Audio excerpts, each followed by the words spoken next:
Je m'appelle Romane Faure-Marie, je suis bi ou pan, suivant un petit peu les contextes et à qui je m'adresse. Je travaille dans une association qui s'appelle ELIS. On est basé sur Lyon et on accompagne les personnes sur les questions de normes amoureuses à travers l'éducation à la sexualité, les vies affectives. On travaille plutôt avec un public adulte. On fait à la fois de la médiation culturelle et à la fois on a un axe plutôt thérapeutique avec des groupes de parole, etc., dont un groupe de parole sur la bi et les pansexualités. Donc c'est un peu de ce sujet-là dont on va parler aujourd'hui. Sur la pansexualité ou les pansexualités, à l'origine, historiquement, il y a d'abord le terme bisexuel qui apparaît, donc qui veut dire le fait d'être attiré amoureusement, sexuellement, affectivement en tout cas, par à la fois les hommes et à la fois les femmes. À peu près dans les années 90, le terme pansexuel, il arrive justement pour donner un peu plus d'inclusivité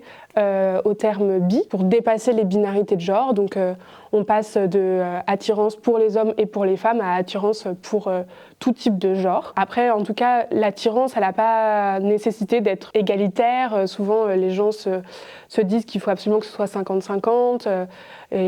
Voilà, c'est juste sortir de ce qu'on va appeler la monosexualité, donc le fait d'être attiré par un seul genre et un seul type de sexualité. Donc par exemple, l'hétérosexualité, l'homosexualité, ça fait partie des monosexualités. On parle aussi depuis plus récemment, on parle aussi de plurisexualité pour inclure à la fois la bisexualité et les pansexualités, donc pour faire un petit peu le pendant monosexualité, plurisexualité. Sur la définition des pansexualités, on peut avoir un aspect plus politique et c'est aussi pour ça que c'est un terme qui arrive plus tard, donc à peu près dans les années 90, après le terme bisexualité. Et la revendication, elle va plutôt être pour déjouer les normes de binarité de genre. Donc binarité, ça veut dire qu'on considère qu'il n'y a que deux genres, donc les hommes et les femmes. Donc là, on va vraiment casser cette idée qu'il y a deux genres et que dans la bisexualité, on aime et les hommes et les femmes.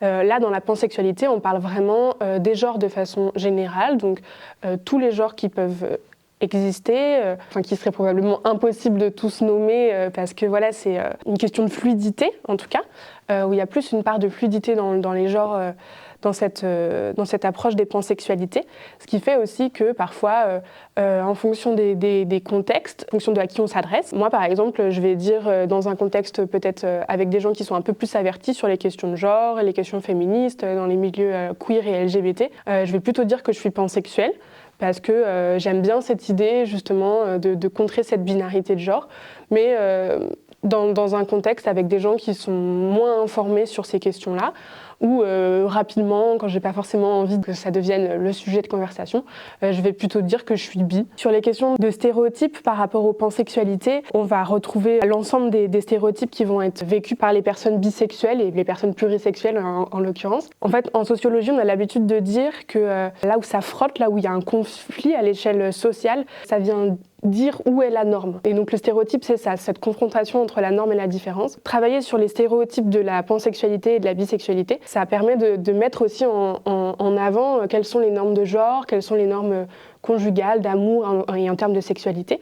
Donc ces normes-là, elles vont être beaucoup liées à ce qu'on va appeler par rapport à la monosexualité, ce qu'on va appeler la mononormativité. On va, entre guillemets, accuser les personnes pan et bi d'être infidèles, parce que potentiellement ils ont plus de partenaires, on va hypersexualiser leur sexualité. Ça veut dire voilà, comme s'ils avaient beaucoup de partenaires, que potentiellement ce seraient des personnes qui amènent plus d'IST dans la relation sexuelle, et il va y avoir un imaginaire très très ancré, notamment pour les femmes bi et pan, sur la pornographie, avec une forte pression de la part de partenaires masculins au fait d'avoir de la sexualité à 3 ou plus avec d'autres femmes, donc voilà, pour un petit peu servir ce male gaze entre guillemets, et aussi de considérer que c'est pas vraiment une orientation sexuelle, mais plutôt quelque chose de passager. C'est aussi des choses qu'on va retrouver dans les stéréotypes par rapport à l'homosexualité, de dire c'est une phase, c'est une mode, ça va passer. La société, à l'échelle globale, qu'on comprenne un axe hétérosexuel ou LGBT et homosexuel, a du mal à considérer la pan et la bisexualité comme une orientation sexuelle à part entière. On attend toujours que la personne en face de nous fasse un coming out homosexuel en entier, comme si voilà, c'était une forme d'homophobie l'homophobie intériorisée. Et on va aussi accuser les personnes bisexuels d'avoir plus de facilité au quotidien parce qu'ils pourraient switcher entre un côté hétéro et un côté homo. Les stéréotypes, on les retrouve aussi et beaucoup, paradoxalement, dans les communautés LGBT, dans les communautés queer. Les personnes bi et pan vivent beaucoup de discrimination aussi à l'intérieur de nos communautés. Pour donner un chiffre, à peu près jusqu'à 50% des personnes pansexuelles disent ne pas s'investir dans des organisations LGBT parce qu'elles sont en manque de représentation et qu'elles ont peur d'être discriminées. Que ce soit le cas ou qu'il y ait la crainte que ça arrive en tout cas. On retrouve souvent le terme de traître à la communauté, le fait d'avoir de la sexualité qui soit perçue comme hétérosexuelle va être perçue comme, on disait tout à l'heure, une instabilité, quelque chose qui va être un petit peu qui suscite la méfiance en tout cas, de pouvoir switcher d'un côté à de l'autre. Sur la question de est-ce que les personnes bi et pan ont une forme de privilège entre guillemets sur ce switch, il faut quand même savoir que les personnes bi et pan sont les personnes qui vivent le plus de difficultés en termes de santé mentale. Il y a à peu près 60% des personnes bi et pan qui déclarent avoir des problèmes de santé mentale et on va jusqu'à 38% de personnes bi et pan qui estiment avoir un mal de vivre. Mal de vivre, ça va être des questions de dépression, dépréciation de soi, des idées noires, des idées suicidaires, etc. Donc c'est quand même un chiffre très important et qui fait partie des chiffres vraiment les plus élevés à l'intérieur de la communauté LGBT. Et justement parce qu'il y a une discrimination qui vient des deux côtés, à la fois de cette société globale principalement hétérosexuelle et à la fois d'une communauté queer. On pourrait avoir l'impression qu'il y a un accueil plus grand, etc. Mais dans la réalité, c'est pas le cas. C'est une communauté qui manque d'espace pour se retrouver, qui manque de visibilité, qui va globalement mal, alors que ça reste quand même la deuxième orientation majoritaire au niveau de la population globale. Sur des chiffres qui ont été faits au Canada à peu près, ça représente 1,8% de la population générale, alors que si on cumule à la fois les personnes gays et les personnes lesbiennes, ça représente 1,5%. Donc c'est vraiment, quantitativement parlant, beaucoup plus élevé. Et aussi, quelque chose c'est des études qui arrivent en France, qui sont faites principalement au Canada et aux États-Unis, mais qui montrent que déjà dans un premier temps, proportionnellement la part de violence conjugale dans les relations LGBT est la même que dans les relations hétérosexuelles. Donc pas en termes de nombre, mais en termes de pourcentage. Donc c'est une information qui, moi en tout cas, m'a beaucoup surprise, dérangée, choquée. Et à l'intérieur de ça, les personnes, et principalement les femmes bisexuelles, sont celles qui vivent le plus de violences conjugales et de violences sexuelles. Il faut vraiment contrer cette idée qu'à l'intérieur de la bi et de la pansexualité, les personnes vivent plus de privilèges par cette capacité de switch, parce que en fait, dans l'intimité, c'est vraiment un lieu, un moyen de pression et de violence qui est très important. Après, nous, dans notre association à Elis, on fait des groupes de parole. Donc, on essaie justement de remettre du care et de la thérapie communautaire dans ces espaces-là. Pour faire groupe, il faut déjà qu'on aille bien et qu'on aille mieux. Donc, c'est le travail qu'on essaie de faire. Comme plein d'autres groupes collectifs qui se montent partout en France pour faire des espaces de parole, pour visibiliser justement sur les besoins qu'on peut identifier. C'est vraiment la prise en compte des discriminations spécifiques qu'on peut vivre à la fois à l'échelle de la société et à la fois dans nos communautés LGBT. Donc plus de visibilité, plus d'inclusion à l'intérieur aussi de ces espaces-là intracommunautaires et à l'échelle globale, et que le B de LGBT soit vraiment pris en compte là-dedans et que ce soit pas juste une sorte de marque de politesse à l'intérieur de ce sigle-là qui représente beaucoup de diversité, qu'il faut célébrer aussi, sur des ressources un petit peu à partager autour de la bi et de la pansexualité, sur des podcasts. Il va y avoir un podcast qui s'appelle 5%. Il y a plusieurs épisodes qui sont pas forcément très longs, qui abordent plein de thématiques différentes, et c'est vraiment des témoignages sur la bi et la pansexualité.